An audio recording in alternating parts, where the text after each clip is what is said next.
Prince William just became the owner of a private estate worth over $1 billion. An estate that Queen Elizabeth spent 70 years building, protecting, and keeping locked away from everyone except the people she trusted most. But what nobody outside the palace walls understood was this. For years, Camilla's family had been quietly settling into every corner of it. Her sister, her son, her daughter, her closest friends, positions, privileges, invitations, access. It had all been arranged so carefully, so patiently, that by the time anyone noticed, Camilla's world and the royal estate had become almost impossible to separate. And then the ownership changed hands, and William started pulling threads. One by one, quietly, legally, without a single public word. And what sources inside the palace are now describing is a family in genuine panic. Because Camilla's relatives did not just enjoy the Queen's estate, they built their entire lives on top of it. And the man who now owns it is the same man who watched, as a teenage boy, what this family did to his mother.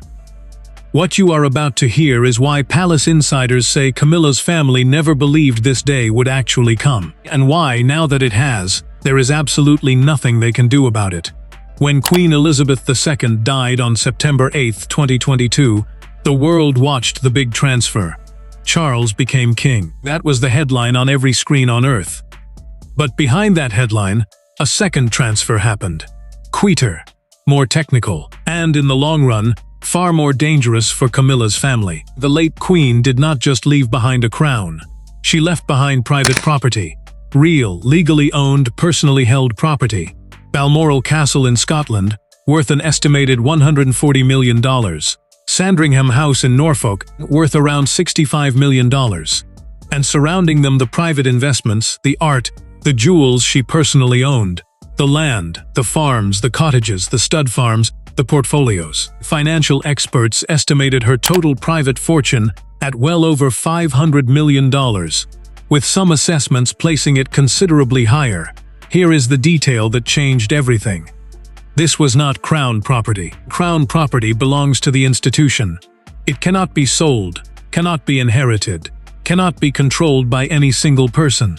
But Balmoral and Sandringham were different. The Queen owned them the way you own your home, personally, privately, completely. And she made one decision about them that is now echoing through the royal family like a gunshot. She left everything to Charles. Not divided, not shared among her 4 children. Everything, to the heir. There was a cold financial logic to it. Under British law, transfers from sovereign to sovereign are exempt from inheritance tax. If she had split her fortune among her children, the tax bill alone would have torn through the estate. So the entire private empire moved, intact, in a single stroke, from mother to son. But Charles is in his 70s. Charles is battling cancer, and everyone inside that family can read a calendar. Which means the real destination of the Queen's private estate was never Charles. Charles is a stop. A brief one. The final destination is William, and here is where the story turns. Because while the estate sat in Charles's hands, something was happening inside it. Something slow, something deliberate. And it involved almost every member of Camilla's family. To understand why William's takeover has detonated like this, you have to understand what Camilla built during the years when nobody was watching. Start with her sister, Annabel Elliot. For nearly 2 decades, Annabel held one of the sweetest arrangements in the entire royal orbit.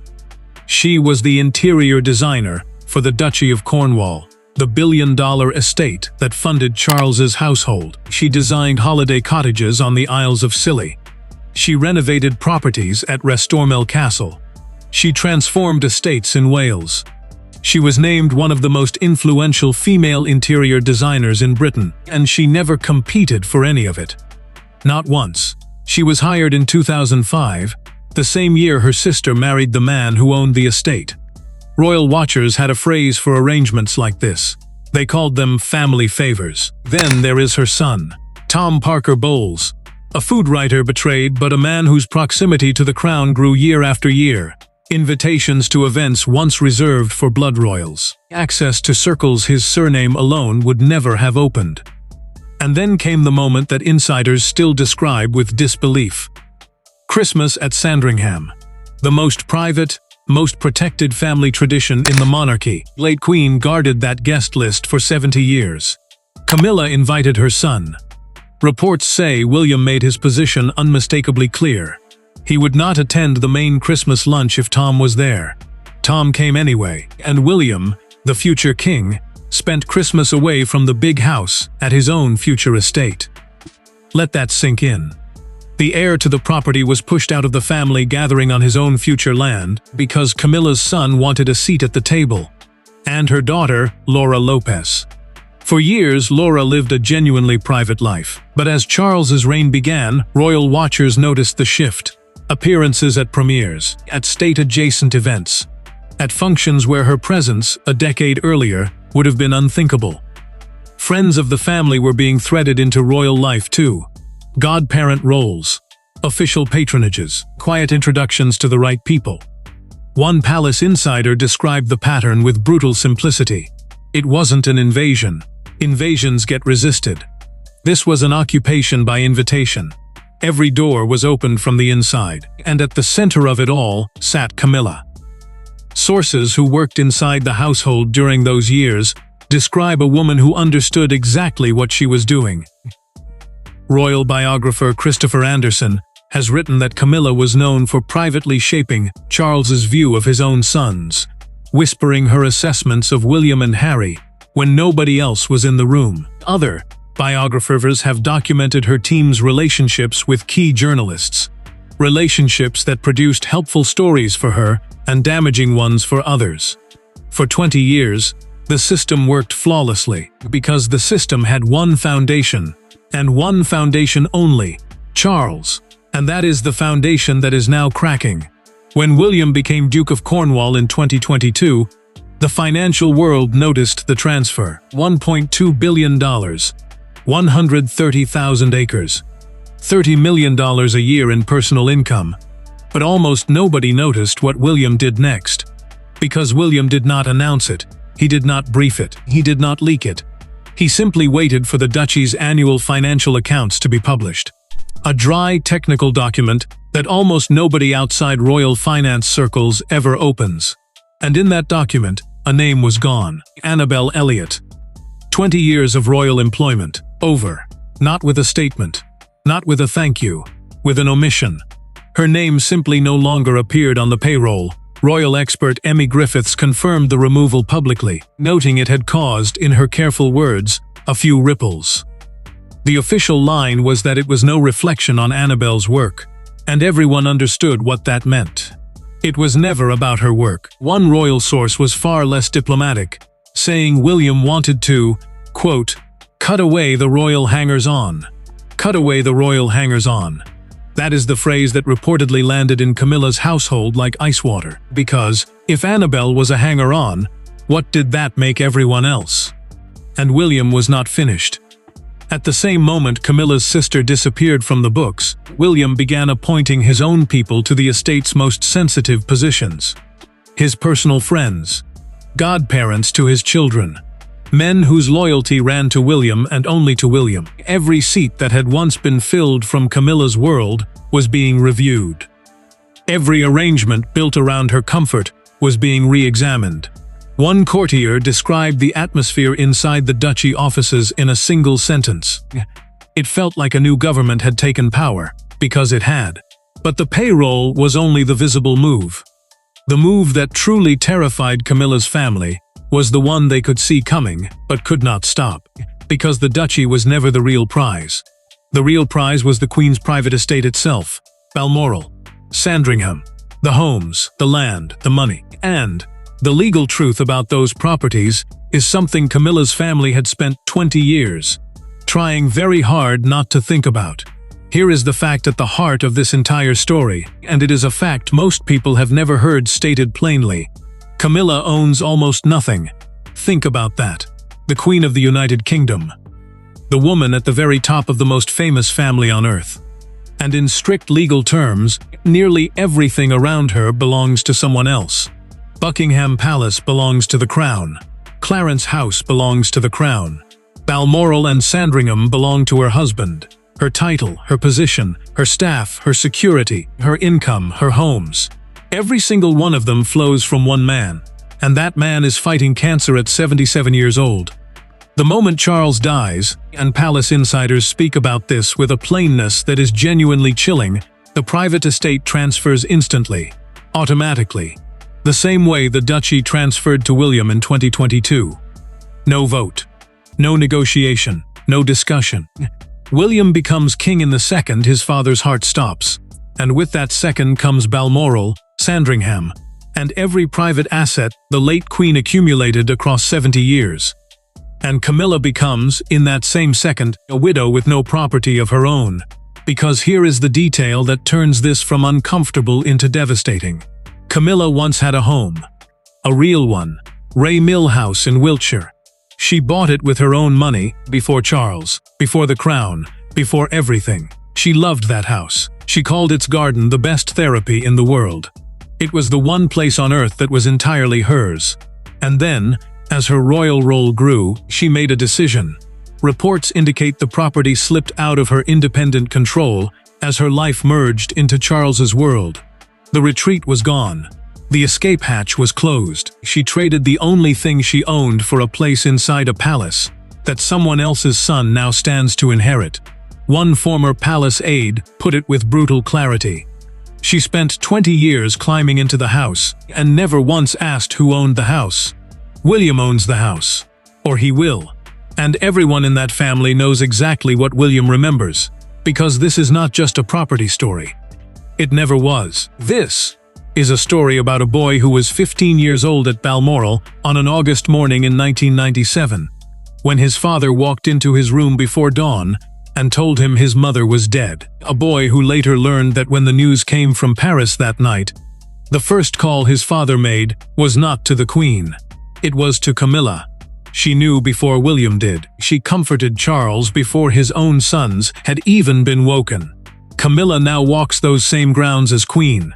And the boy from that August morning will one day hold the deed. Sources close to Camilla's family describe the mood now as something beyond worry.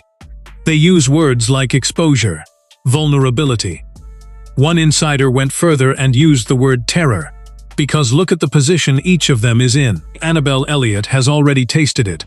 20 years of prestige and income ended by a line missing from an annual report. If William was willing to do that as Duke of Cornwall in his father's lifetime, while Camilla still sat on the throne beside the king, what happens when William owns everything? Tom Parker Bowles has built a public career partially on proximity to the crown. The invitations, the access, the Christmas at Sandringham. Every one of those doors is held open by his mother's position.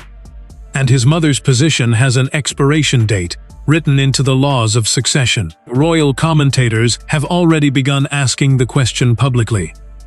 What is Tom's place in William's court? And the silence that answers that question is deafening. Laura Lopes, according to friends of the family, has watched all of this with growing unease. She has children. She has a life built at the edge of the royal world, an edge that exists only as long as her mother wears the crown. And behind all of them, sources say, is a king who understands exactly what is coming.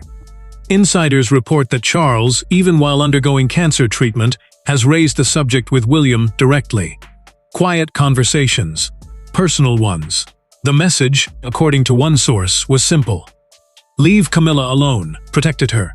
Do not push her out. A dying king, spending what may be his final years, negotiating for his wife's future with the one man who holds all the power over it. And William's answer? William's answer has never come in words. It came in a payroll report. It came in a Christmas lunch he refused to attend. It came in the appointment of his own loyalists to the estate his father's wife had treated as her family's private resource. So where does this end?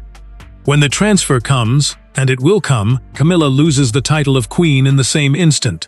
It passes to Catherine. Camilla would likely become Queen Dowager, the widow of a king, a respectful title. And a public demotion the entire world will witness. Her homes, Sandringham and Balmoral, will belong to William. Her continued presence in them will be, in the coldest legal sense, a matter of his courtesy. There is no document anywhere that guarantees her a single room. Her family, their invitations, their access, their proximity, All of it runs through her. And she will run through William.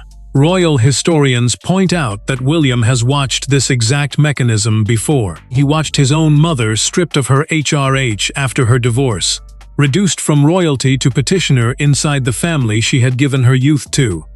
He was 14. He remembers how the machinery works. He remembers who operated it, and now he operates it. One source close to the prince described his approach in words that should chill anyone in Camilla's orbit. William does not need revenge. He only needs to follow the rules. The rules do all the work for him. That is the twist at the center of this entire saga. William does not have to attack anyone. He does not have to banish anyone. He has to do nothing at all. He simply has to wait and let ownership do what ownership does. The late queen, whether by design or by the cold arithmetic of succession, built a system where everything private flows to the heir.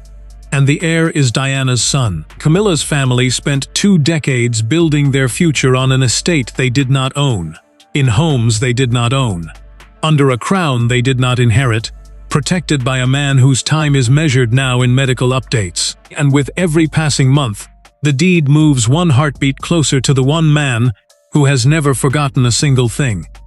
She built her kingdom on someone else's land, and the landlord is coming. The only question left is not whether William will act. It is whether, when the moment arrives, he will show the mercy that his mother was never shown. And according to everyone who knows him, he has not decided yet.